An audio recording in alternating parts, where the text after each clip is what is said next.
All right, guys. Um, Today we would continue with our topic on the types of chemical reaction, and today we will be discussing about um, thermal dissociation.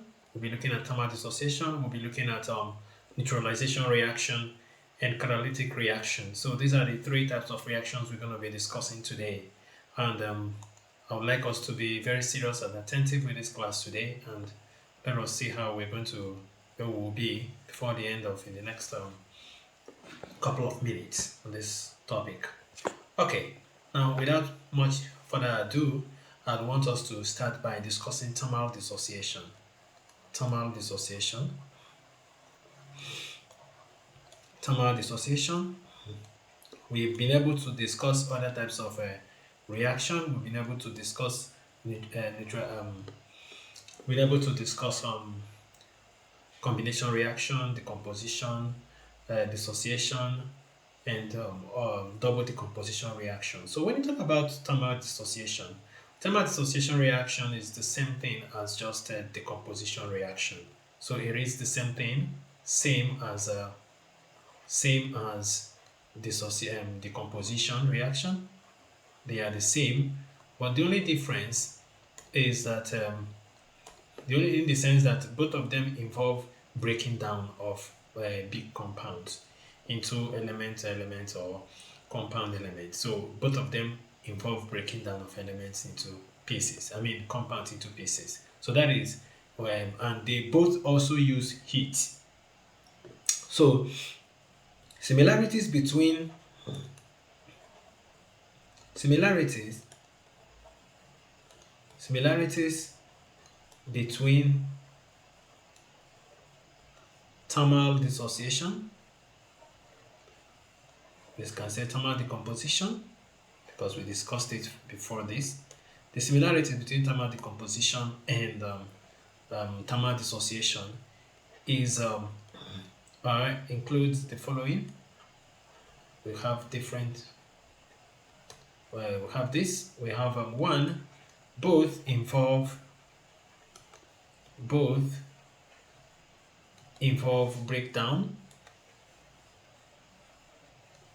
Both involve breakdown of compounds. Both of them involve breakdown of compounds to their various constituents. The constituents could be elements, compound. So we have already discussed that. Then number two, both of them make use of heat. Both make use of heat. So both of them involves heating. So these are the few things you need to understand as the difference. I mean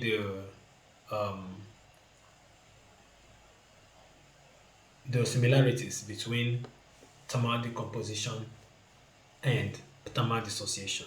The difference, it has only just one difference. The difference is that thermal decomposition thermal decomposition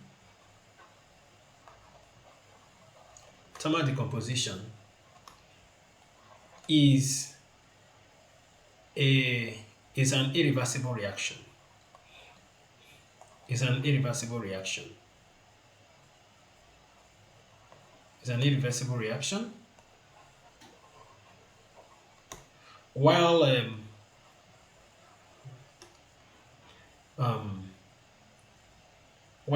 what's it called? Thermal dissociation. While thermal dissociation is a reversible reaction. So this is just the difference between thermal decomposition and thermal dissociation. So we are going to pick up the next page and to continue our discussion. Now, when you talk about thermal dissociation, a typical example of thermal dissociation is the breakdown of ammonium chloride solid is a reversible reaction. Like I said, you are breaking it down in the presence of temperature, heat, to give us ammonia gas and hydrogen chloride gas. Ammonia gas and hydrogen chloride gas. So these are the two products we're going to obtain here: ammonia gas and hydrogen chloride gas. So we have these two products. As you can see, that it's a compound turning into another compound. So it is compound. So ammonia gas and the hydrogen chloride gas are the two constituents of ammonium chloride when broken down. So that is how it says. This is the only difference, and you can see that we have backward and forward reaction, showing that it is a reversible reaction. So this shows that it is a reversible reaction. We have both backward and forward reaction. So this one is forward and this one is a backward reaction. So it means that they at equilibrium, the concentration or the volume, or let's say the concentration of ammonia gas and hydrogen chloride gas will be equal to that of ammonium chloride gas. I mean ammonium chloride crystals. So this is what it means by that. Now, I think we are done with the thermal dissociation. The next thing we are going to discuss is neutralization reaction. I'm not going to go into details of neutralization reaction because it is a topic on its own. Neutralization reaction is a topic of its own. We're just trying to discuss it as a type of chemical reaction. Now, in this case, for neutralization reaction, we say that it's a reaction between acid and base, basically acid and base, to give us salt and water. So that is what we mean by neutralization reaction. So it is in the case whereby acid is neutralizing base or the base neutralizing acid to give us salt and water. So we all know that acid is anything that liberates hydrogen ion in the when dissolved in water, according to Bronsted and Lowry's definition of acid base. Then we have that base is anything that liberates OH minus. So when both of them combine together, they give rise to H2O.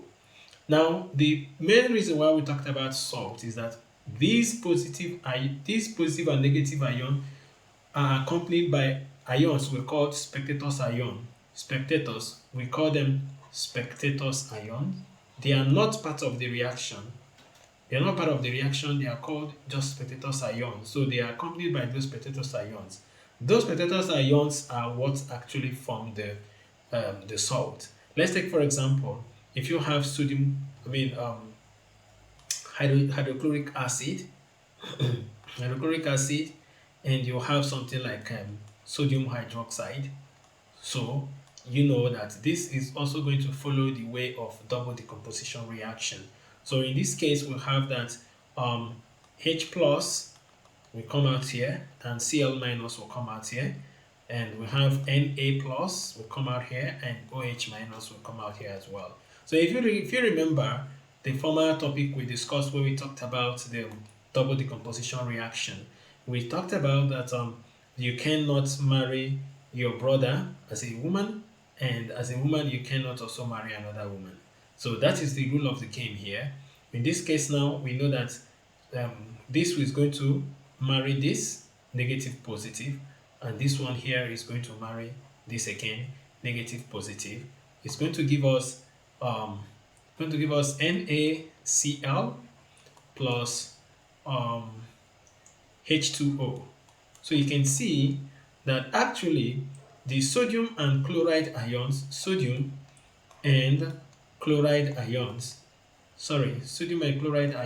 are actually the spectators ions in this case. So they are just the companion. They are not part of the chemical reaction.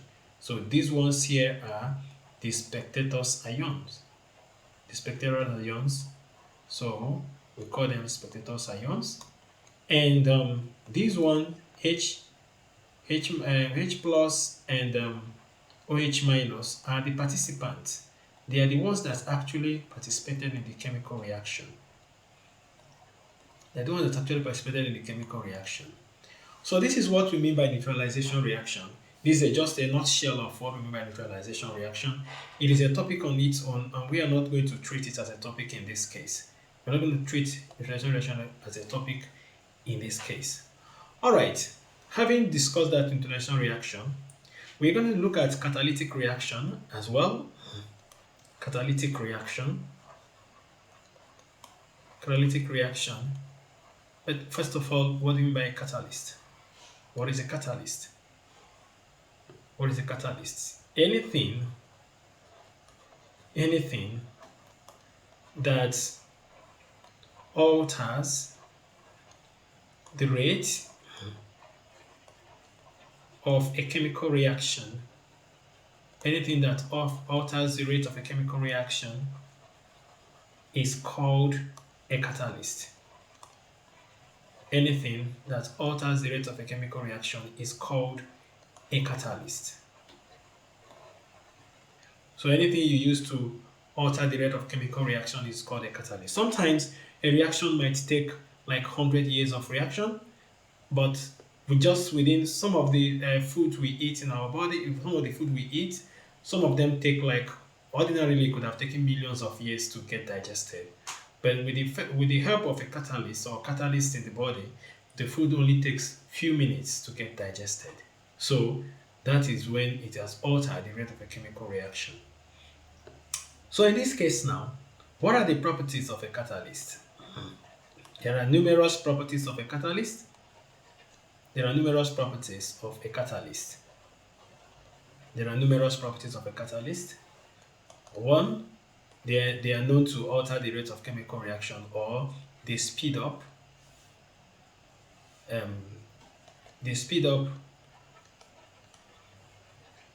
they speed up the rate of a chemical reaction. They speed up the rate of a chemical reaction, or they alter the rate of a chemical reaction. Whichever one you want to take it, it is okay. Number two is that they are sensitive. They are sensitive to pH and temperature. They are sensitive to pH and temperature. Number three is that they are specific in their activity. They are specific. They are specific in their reaction. They are specific in their reaction. I'm going to explain all this. I'm going to explain 2 and 3 now. One, being specific in their reaction is that, like, we know that we have something like, let's say, alpha amylase. Alpha amylase is a catalyst. Alpha amylase is a catalyst for starch. You cannot see alpha amylase digesting protein. This cannot happen. It can't digest protein. It can't break protein down. Neither can it break lipids down. That's fats and oil. It can't break lipids down.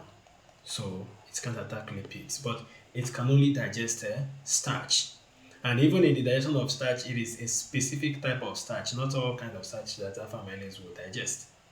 So it is a specific kind of starch that is going to digest. That's why we say that they are specific in their action. So catalysts are specific in their action. Now when you talk about sensitivity, that they are temperature and pH sensitivity, you know that when you talk about assuming you want to plot the rate of a chemical reaction, and based on temperature, we can say that this is rate and this is temperature. This is temperature. It's the rate of the reaction is going to go this way, and then it will start falling down. So here we see that as temperature increases, the rate of chemical reaction will increase, getting to a particular point where it will be very high. We call this point optimum temperature. Optimum temperature. So this is the temperature at which the reaction exhibits the highest activity. And after this temperature, as you can see, temperature is still going up. The temperature is still going up. And at a particular point, the rate at which this catalyst alter this rate of this chemical reaction, to the extent it will start diminishing. So that means the catalyst, or mean the catalyst will lose its activity. So the same thing is applicable to pH. Same thing is applicable to pH. So we have optimum pH and we have optimum temperature. So that is what we mean by that. A catalyst is sensitive to pH. So also, I think number 5 is that a catalyst can be altered, like the rate of catalysis, or a catalyst can be helped. Catalysts can be helped by a cofactor. Catalysts can be helped by a cofactor. Sometimes these cofactors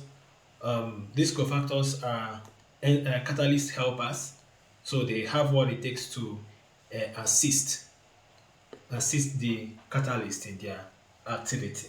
They have what it takes to assist the catalyst in their activity. So then there are other properties of a catalyst. So, but you can still read further to get more properties of a catalyst. But I think any exam you are going for, I think 5. I think we have 5 already. Any exam you are going for, if you give 5 examples, okay, this we only have 4. So yeah, let me give another example. Another example, the 5th one here, we are going to look at it as the 5th one. This one is the 4th one. This one is the 4th one. This one is the 4th one.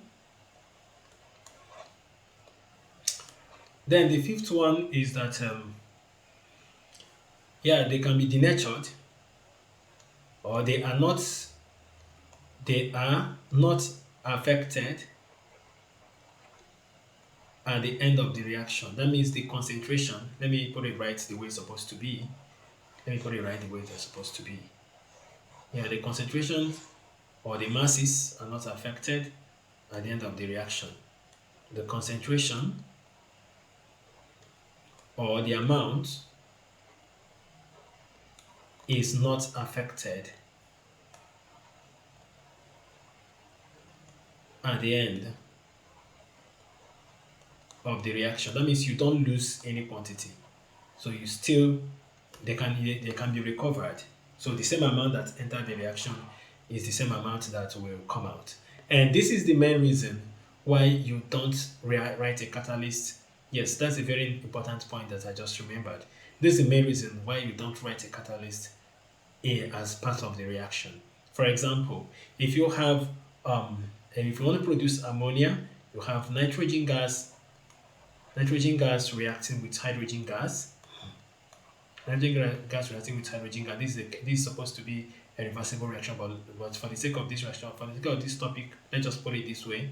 You are going to put the ion. In this case, ion is the for Haber's process. Ion is the catalyst for Haber's process. So you're going to put the ion this way. So the reason why you put the ion here is that the ion is not part of the reaction. If ion was to be part of the reaction, we could have put it this way. We could have said that this is N2 gas plus H2 gas plus Fe solid. So to give us ammonia gas. So you don't put it this way. This is wrong. This way is a very wrong way to represent it, because catalysts are not part of chemical reaction. So they are not in any way part of the chemical reaction. So that is why you're going to put it in that format.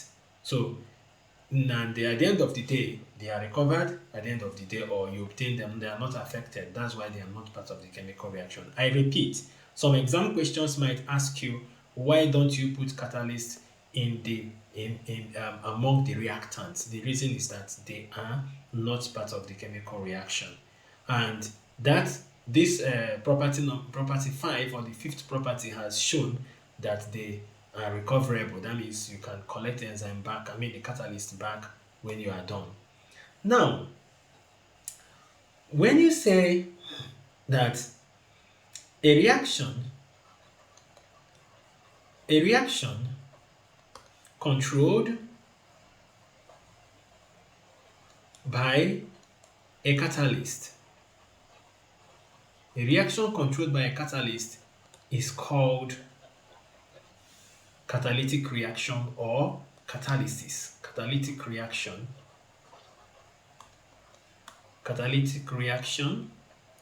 or catalysis. Catalytic reaction or catalysis. So that is what we mean by a reaction controlled by a catalyst. Now, there are two types of catalysis. We have two types of catalysis.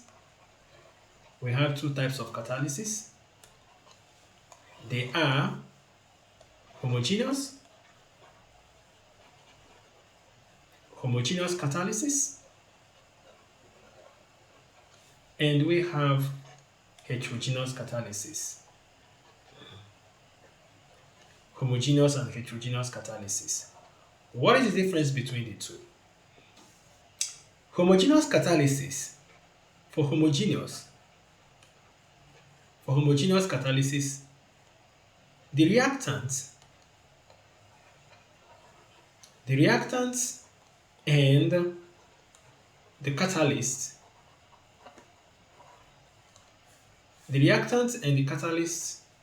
are in the same physical state. The reactants and the catalyst are in the same physical state. For example, it is always very, very difficult for me to give an example of this. But then in the biological system, for example, in the biosystem, we have that the enzymes and the food they are digesting are in aqueous state.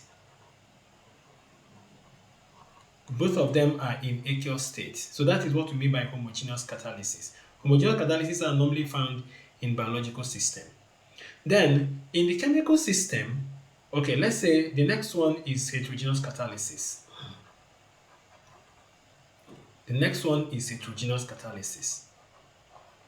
That's the next one. In heterogeneous catalysis, the reactants and the catalysts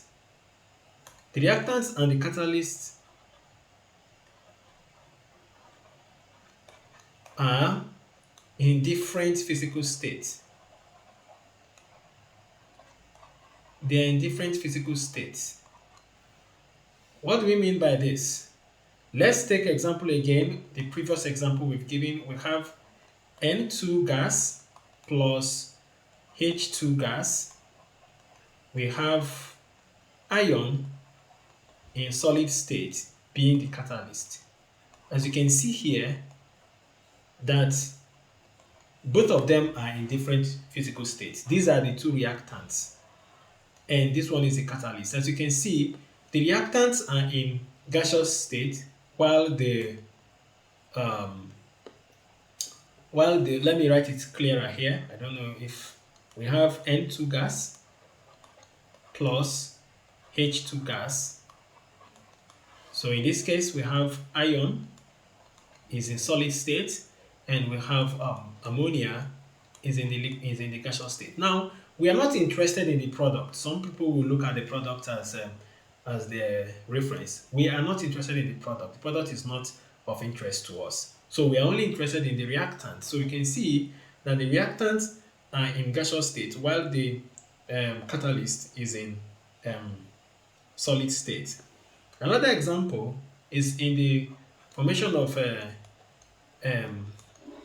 production of sulfuric acid. You can see here that if you write this, the catalyst is vanadium 5 oxide. Vanadium 5 oxide is in solid state to give us SO3. So you can put 2 here. I think so. You can put, okay, is it balanced? No. You can put 2 here and put 2 here. The equation is not balanced. So as you can see, this one is in gaseous state. This one here is in gaseous state. And the catalyst is in solid state. Okay. Now, we also have types of catalysts. The other one is types of catalysis. This one here is types of catalyst. We have types of catalysts. We have negative catalyst, negative catalyst, negative catalyst, and these are called inhibitors. They are called inhibitors. So inhibitors, they draw back the reaction, just like the name sounds, inhibitors. That means they inhibit the reaction. That means they stop or they reduce the rate of the reaction. So majority of the drugs we take, majority of our drugs, that is our medication, are into this class. Something like diclofenac, something like diclofenac, something like diclofenac. Diclofenac is anti-inflammatory drug, so it is part of it. Any pain reliever is what's it called? Is an inhibitor because they inhibit a particular catalyst in the body. So that catalyst is called COX1 and COX2. That is cyclooxygenase 1 and cyclooxygenase 2. I don't know if this is your standard, but this is what I'm talking about. Then we also have in your this is a contact process. In your contact process, we have um, um, an inhibitor there. That inhibitor is equally called arsenic poison. Arsenic poison. Arsenic poison, once it attacks your catalyst, it reduces the rate at which that reaction occurs. So in most cases, we use it to down regulate the rate of chemical reaction. And the second one we have is positive catalysts. These positive catalysts are facilitators. So they facilitate the reaction. They are facilitators. And the facilitators are normal catalysts we know, like I've already mentioned, vanadium 5 oxide. There are many catalysts, ion filings. There are many catalysts that are into that. So there are many of them. They quicken the rate of chemical reaction. So that is what they do. So then, what other thing did I say that I was going to discuss with you guys today about catalyst? I think that's all for this class. And the next topic we'll be looking at will be redox reaction. The next topic we'll be looking at will be redox reaction, to see how redox reaction is going to go for us. So thank you for watching this video. If you like the video, you can share it for more persons to watch the video.